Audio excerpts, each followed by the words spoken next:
Hey, what's going on, everybody? Ryan Newple here, Knup Sports Show, episode 167.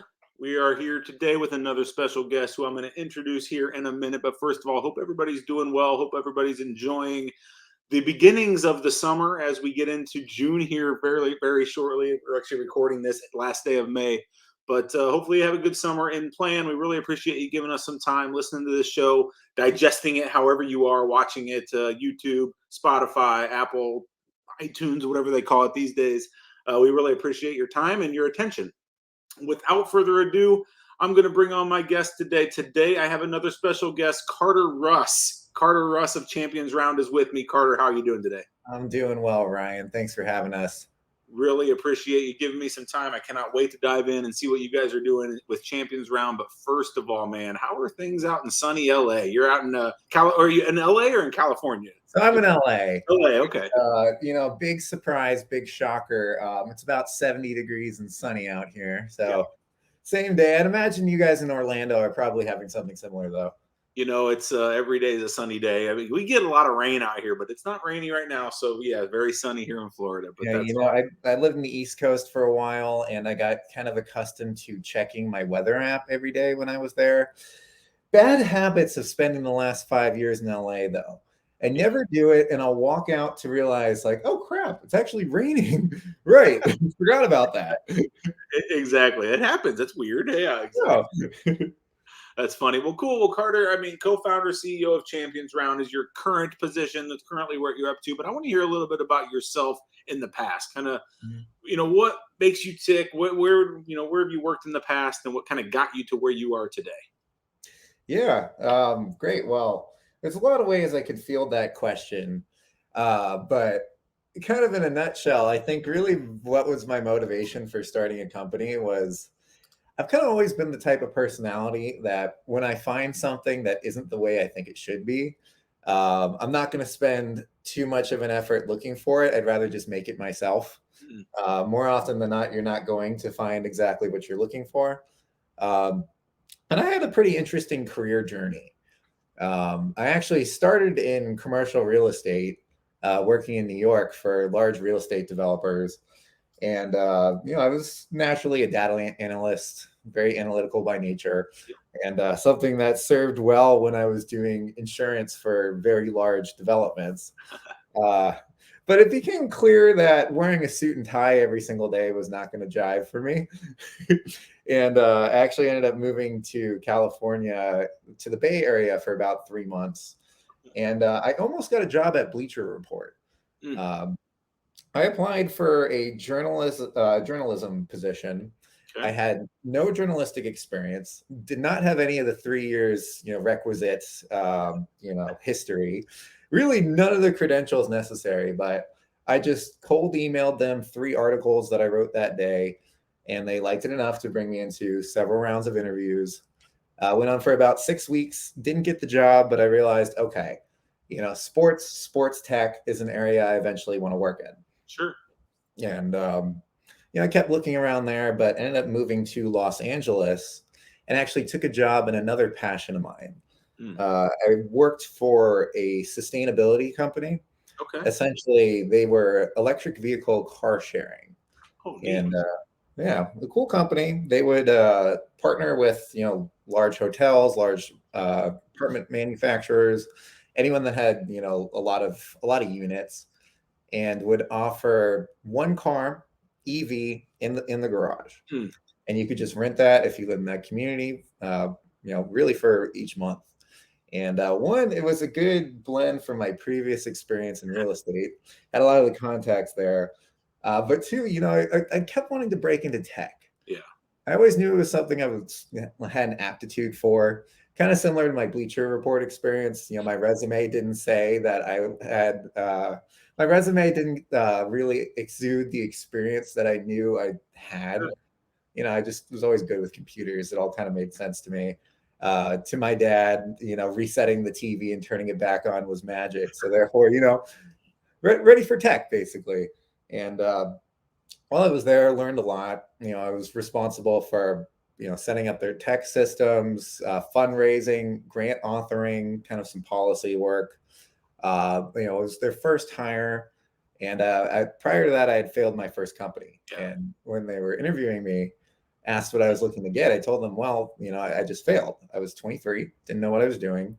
And I really wanted to figure out what it takes to build something from the ground up, especially something where you have to go buy vehicles, rent an app, sell it, really something that sounds capitally intensive and a lot of work. So it was a great experience. And fast forward a couple years, I had saved up a lot of money, invested in crypto really early, Yep. and realized, it was time to pursue something that was a passion of mine.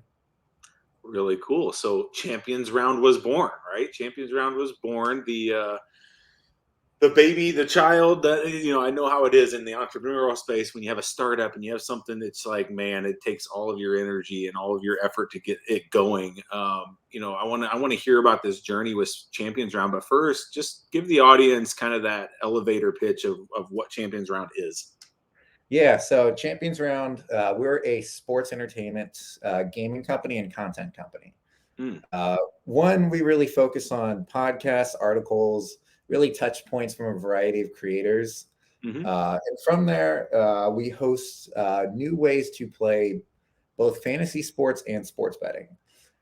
Basically, what we recognized was fantasy can be a really two-horse race. You either play all season long with your friends, or you play for one single day on something like DraftKings, FanDuel, some DFS product. And in between the two, there's a lot of gray area. But when it comes to fantasy, the thing that's the most fun is drafting with your friends, playing with your friends, kind of that season-long banter. We realized that there should be opportunities to do that all year long. It shouldn't just exist, the month before the NFL season. There should be drafts all the time, things to win all the time. So that was kind of really the genesis that we built the company on.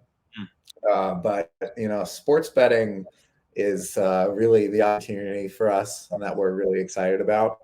Yeah. But when you actually do sports betting, why would you go to one platform over another? Does BetMGM really offer anything different than DraftKings? Sure. Maybe you're going to get a slightly different line, but not really. So we're really kind of building it from the ground up. What appeals to someone to actually collect, build, and grow within a community and a sports betting community? How does that combine with with the content approach? How do you connect with your friends? How do you show off your winnings? And how do you get something really for consistent play, all while innovating it with kind of new game modes and new game designs? Yeah, that's really cool. So you kind of led the discussion and led the description of what you guys are with into content, right? And so that really kind of, I'm a content guy through and through, so that really piqued my interest. I'd love for you to explain further what you guys are doing in the content space and what you really mean by that. Yeah, so actually, it's funny. I'm excited for my team to see this because they host 3 different podcasts multiple times a week.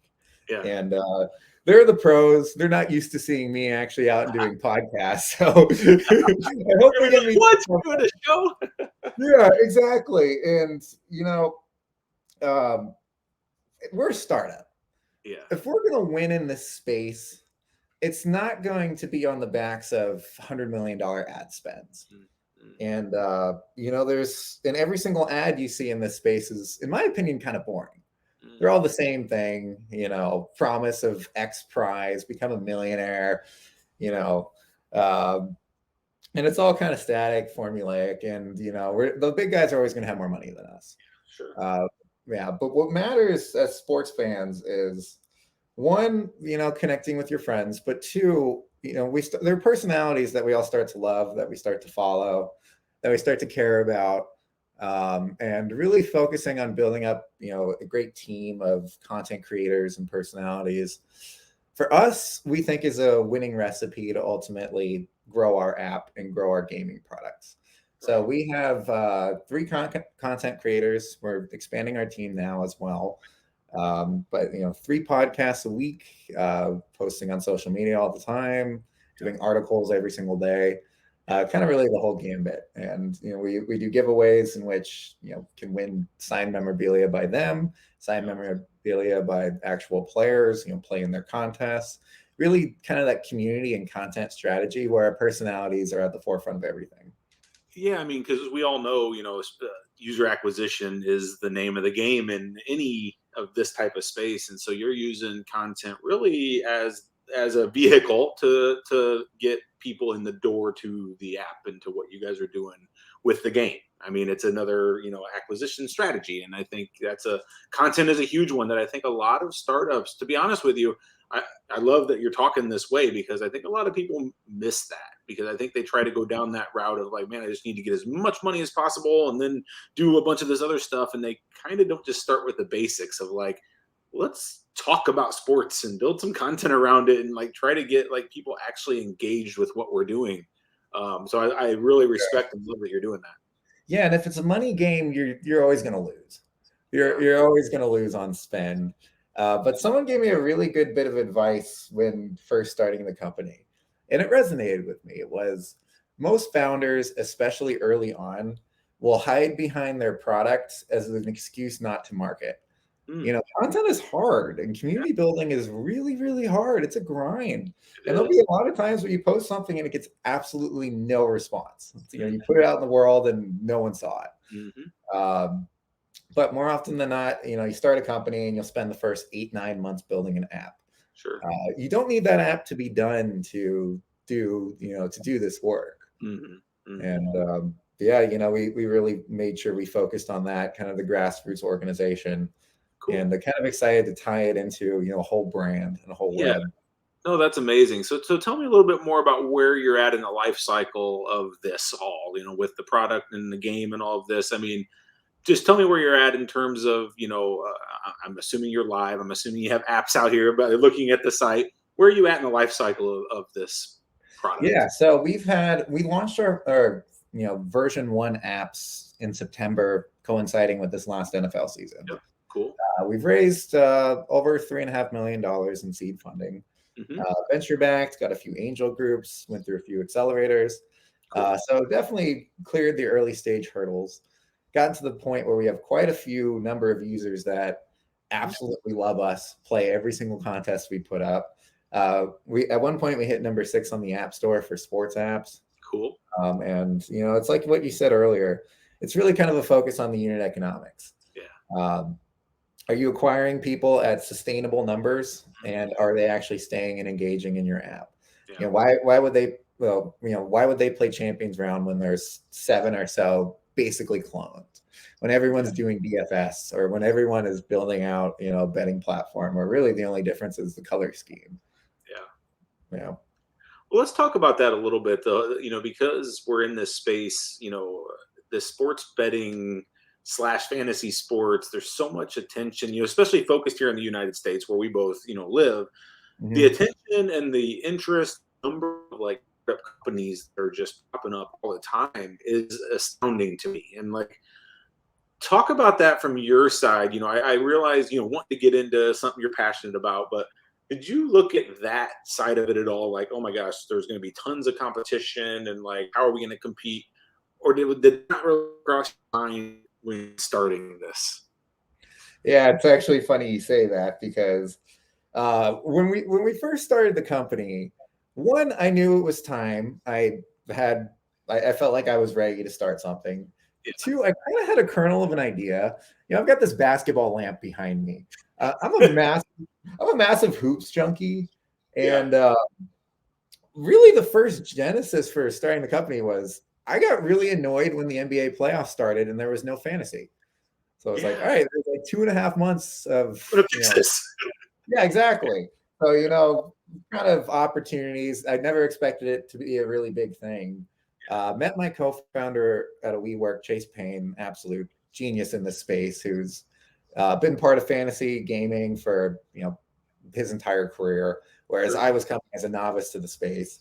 And then after meeting him within the week, sports betting was federally legalized.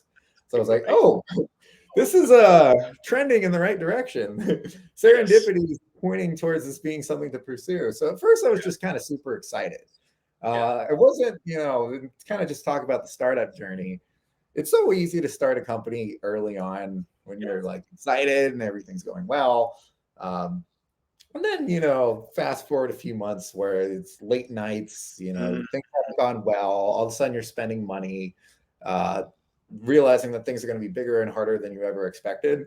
Yeah. Where it's like, but you actually haven't done anything yet, so you could stop.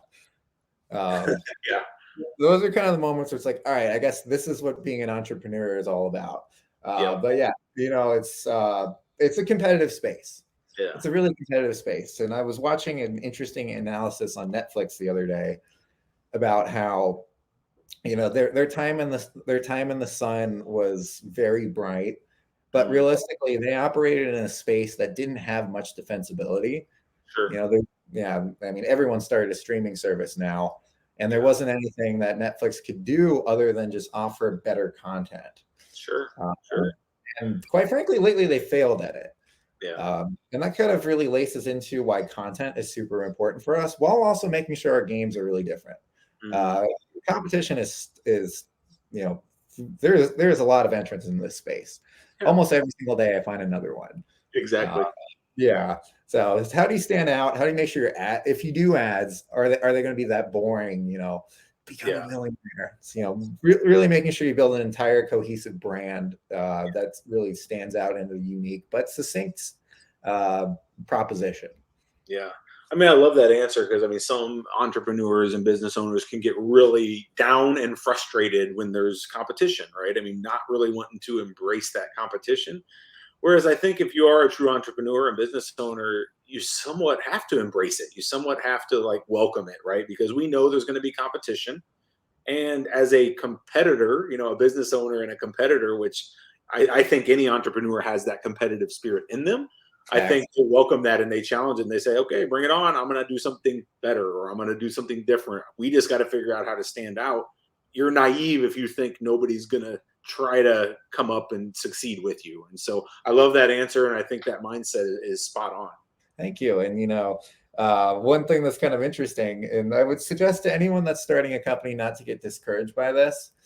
You're going to think your idea is the greatest thing ever created, and then you're going to go online and figure out that someone's already doing it. Yeah. You're going to be like, oh, what's the point? It's like, well, are they Facebook? Are they DraftKings? Have they already established something that is completely indefensible? And even with those examples, MySpace had complete control over social media. Someone just went out and built a better one. Can you out execute? And if your answer is yes, then go for it. Sure. So where are you guys headed? Where are you guys headed in the future? I mean, what's the future look like for you guys? You got big plans, I'm assuming. But give us a little insight into the future of Champions Round. Yeah, well, we've laid a foundation which we think is really sustainable for continuing to grow the business. People like our apps a lot. It's shown if you look at our app store reviews, you'll see we're constantly about as high as they come in the space. Cool. We have people that play every single competition. They've come to know our personalities. We want to make sure we can continue to do that at scale. But the next opportunity for us is we're getting into live action games. Cool. Over the next month, we have 2 game modes coming out that I'm really excited about. Can't talk about them too much, but let me tell you, it's going to make watching baseball games a lot more fun. We need that. Yeah, exactly. Like, what is the reason that will get you to watch an entire inning without checking your phone? Or if you're checking your phone, you're on our app. Yeah. Cool. Yeah. From there, really, next steps, fantasy sports gaming is here to stay. But no one has really become a winner yet. Yeah. And pretty much every major entrant into the space is hemorrhaging cash. Yeah. So how can we continue to build something at scale that has proven to be sustainable and actually stands a chance to be profitable while growing better than anyone else? Sure. That's amazing. That's cool. So where would everybody get this? Like, you got to give us the links, got to give it just in the app stores. I pulled up the site earlier, so it's at championsround.com, and I'll add that again here to the stream so people can see it. But just what's the pitch? Just head out to the app store, download the app, and get going? Yeah, exactly. So our website's kind of a landing page, but download our apps, search Champions Round on either the Google Play Store or Apple App Store. That, or take a look at our Instagram, our YouTube, our Spotify, check out our playlists, check out our podcasts, check out our social media. And if you follow us on Discord or Instagram, almost every single day we're giving away signed jerseys. Nice. Actually, tonight we're announcing a Giannis Antetokounmpo giveaway. Really? Signed jersey. Yep. So come check them out. Play our apps. Instructions on how to win will be entered there. And talk to people in Discord. They'll let you know that there's realistic chances of winning these prizes. They aren't just a carrot on the stick. We're constantly engaging with our community, and you'll find a few of our members that have some awesome backgrounds behind them that came exclusively from Champions Round. That's cool. That's awesome. Well, cool. Well, Russ, I know you're Carter. Sorry, I just called you Russ. Sorry, Carter, Russ. Carter, Russ. I know you're a busy man. I really appreciate you giving me some time. What did we miss? Any last words for the audience? Anything you wanted to touch on that maybe I didn't lead you into speaking about before we get off here? Yeah, well, I guess just to kind of touch on entrepreneurship. Yeah. One, obviously find your passion for it. If your passion is to make a bunch of money or to your own ego, you're going to fail. Yeah. For me, it was kind of a personal challenge. It was something I always knew I wanted to do, but there's a confluence of life events that really pushed me towards it. But two, talk about ego a lot. If you're going to start a company and you're going to be successful, you're going to have to recruit some of the smartest people to want to work for you more often than not when you can't afford to pay them what the rest of the market can. Yes. So what's your competitive advantage? Smart people like to work with other smart people, and they like to have autonomy over what they do. I had worked in environments that were absolutely master classes in how to lose talent. And like I said early in the show, when I see something I don't like, I'd rather build it myself. My crux for starting Champions Round was realizing if you create a great environment and get people to work together with people that they like, while taking your ego out of it and listening to your experts, you're going to not only recruit great talent, but you're going to retain them. The thing I'm most proud about as a CEO of Champions Round is we have never had anyone quit to date in 4 years since we started the company. So take your ego out, and it's a great recipe for success. That's super powerful, Carter. That was super powerful. I really appreciate you sharing that. You didn't have to share that tip with the other entrepreneurs listening, but man, that's super powerful. Building that culture and that team mentality and just a place people want to be is so critical and important to maybe people look past that a lot of times and they're just so focused on the business and the product and being profitable and all the above, but got to build that team, got to build that culture first. And it's an organization at the end of the day. I love that. Well, I appreciate you giving me some time here. Hey, one last question. You said you're a basketball junkie, so you're going to have to give me Celtics or Warriors. Who we got? Man, I'm a Laker fan. Well, they don't count right now. They're out. And, every single time. I've been telling myself, if this Celtics team was in any other laundry, I would really, really like them. Yes. And they are so stacked. If anyone can beat them, it's Golden State. Yeah. But I feel like if they played 10 times, Boston wins 6 and Golden State wins 4. Yeah. It's going to be a great series. I can't wait to kind of see where it leads. But Carter, really appreciate you being here. Wish you best of luck with Champions Round. We'll make sure we put all the links and everything out in the show notes so people get signed up. Get on the app. Get into Discord. There's a lot more going around with their community and their content. So I really encourage everybody to go check that out. But Carter, really appreciate everything. Until next time, man, we'll take care. We'll talk to you soon. Sounds great, Ryan. Thanks for having me. Right, thanks for being here. All right, that was Carter Russ of Champions Round. Super cool guy, has a great product going, and really has a lot of content going. I can't wait to get out there and check out the content they have going around it. It's a super cool way to bring in users and bring in, just users to your product.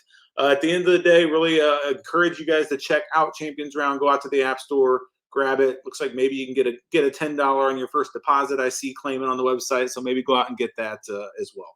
All right. Hope everybody is well. Thanks for giving me your time today. I'm Ryan Newpel. That was episode 167 with Carter Russ. Take care, stay safe, and we'll talk to you soon. Bye-bye.